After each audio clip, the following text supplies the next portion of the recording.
and they go 7-6.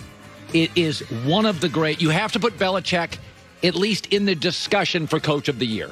You have to. They literally cannot throw the football. And they lost Cam to COVID. They lost 8 opt-outs. I was wrong. I didn't think Belichick could win games. They are a fumble against Buffalo late from going to overtime in that game. And at one play against Seattle, they could, if they win tomorrow and are 7 or 6, they are 2 plays from 9-4. That is that. There's nothing in this league, even Tomlin 11-1, that rivals that. And this is a year that he hates. He hates it. He's told he has a plan. No, I have enough sourcing in New England. He thinks the whole year's nonsense. He's just like, this is just a nonsense year. Yeah. Can't do anything. Guys, Lamar had 1 practice last night. By the way, mdrivestart.com. It's one scoop. Enzymes, lean muscle, digestive enzymes, protein, mdrivestart.com. Great chocolate mousse smoothie in the morning. I took it this morning. I do every day. It's great. Joy with the news. No. Turn on the news. This is the Herd Line News. Sponsored by Mercedes-Benz. The best or nothing. Well, my Steelers lost to Washington on Monday night, and dropped passes were a big part of the game. Yeah. Mike Tomlin had some not so nice words about the drop passes. They can catch the ball or they can get replaced by those that will catch it, and it's just as simple as that. Like I've often said, man, I expect guys to make routine plays routinely. And when there's a pattern of that not happening, then we got to look at who we're throwing the ball to. The coaching of catching the football for those who are employed to do it at this level is not something that I got a lot of patience for. He's not wrong. They had 7 drops by wide receivers and Eric Ebron. And these are not, a lot of times, Joy, they're not terribly difficult. Again, you're not talking about a quarterback with a weird delivery, harsh weather environments. They're like stuff out in the flat. Or someone that you haven't been working with all season, or who's had a week off. Or something like Lamar Jackson, there are a couple passes last night. You're like, you'd like that to be a little tighter. Okay. You said 1 practice and 1 walkthrough. It's just, there's no excuse. If it's hitting your hands, you should catch that. Yeah, it has been noticeable. They're the only team in the league we're talking about drop passes is the Steelers. They have 31, which is a league high. That's a lot. So it's a problem. And it feels like it's worse in the last 3 to 4 weeks. It has been. So entering week 13, Pittsburgh was 78-1-1 when jumping to a 14-plus point lead at Heinz Field. So this was also a very significant loss for them. Now, they still hold a 2-game lead, which is really, it's wild that they went into this game undefeated, and so much has happened just from this one loss. They still have so many implications from this. They have a 2-game lead plus the first half of the head-to-head tiebreaker over the Browns in the AFC North. So Browns are obviously 9-3. No, Myles Garrett feels like they've opened the door, have the Steelers. I think the Steelers will be okay. Yeah. They do have the Bills, which is a tough game. That's next at the Bills.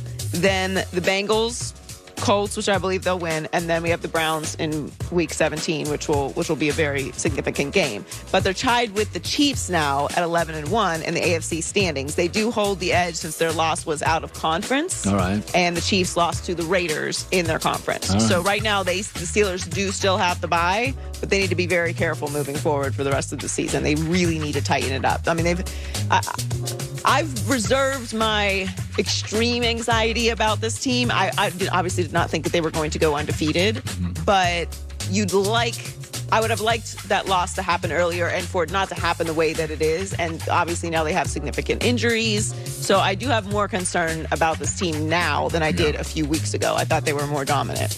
So, poor Troy. Cowboys offense looked abysmal last night against the Ravens. Couldn't get anything done. And during last night's broadcast, Troy Aikman spoke about the current state of the franchise. He said, I wouldn't necessarily say this is over, but it's hard to keep saying that when you're not winning football games. I just don't know where this organization, where they go. There's just so many things that have to be addressed this offseason. No lies told. They're in a bad spot. Yep. Expensive players that aren't great. Well, so right now, I believe they have the 5th. Where are they in the draft? The 5th, 6th pick? 5th, I believe. 5th pick, yes. So they're 3-9 in the NFC East. They would currently have the 4th pick in the fifth in the draft. They're behind the Jets, Jags, and Bengals. But the question is, because Dak is going to be so expensive. Now, Jimmy talked about it last night as well. They really need to work out a deal with Dak. They should have done it 2 years ago. They should have paid Dak before they paid Zeke, which was a big mistake. Yes, a huge. Like, listen, I have my issues with Dak, but everybody tries to pay quarterbacks early.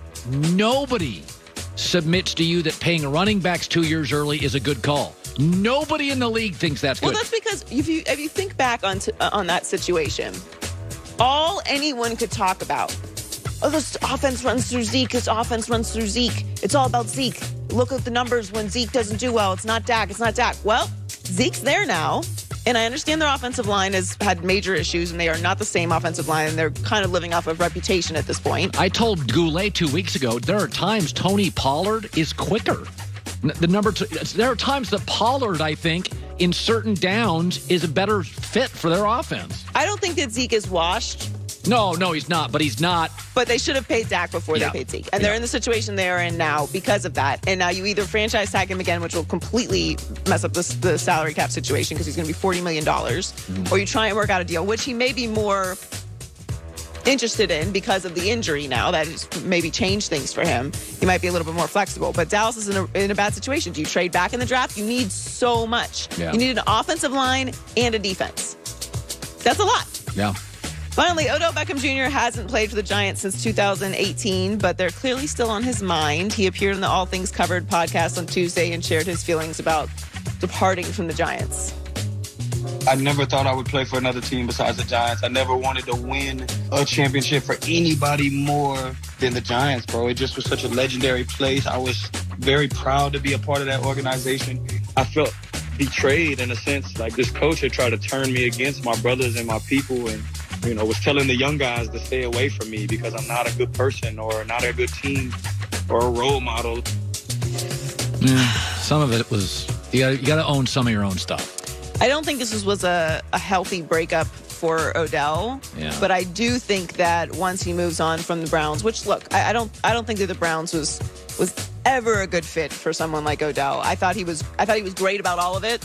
Like, he was a good soldier in Cleveland. Obviously, he's had a lot of injury issues, and we've seen what's happened with Baker since he hasn't had Odell out there. And I don't think that's Odell or Baker's fault. I always felt like this was a forced marriage. Yeah, John Dorsey thought it would work, and you already had Jarvis Landry, and there was no reason for a second high-volume receiver. You have to look for what actually fits for you.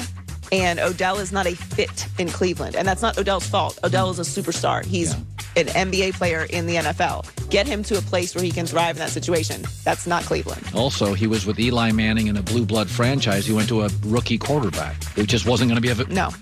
Joy with the news. Well, that's the news. And thanks for stopping by. The Herd Live Pro News. Football Focus can be a little bit like the Bible for us. What do the grades say? Not just opinions. That coming up. Elijah Craig. Boy, the holiday season is the perfect time. You can count on the NFL every Sunday. How about, speaking of great finishes, we saw a great Jets-Raiders finish. How about this for a great finish? The greatness within Elijah Craig small batch bourbon. Every bottle, award-winning small batch, carries a signature warm spice and a subtle smoky flavor. Smooth and well-balanced. Some for on the rocks, some like the classic old-fashioned.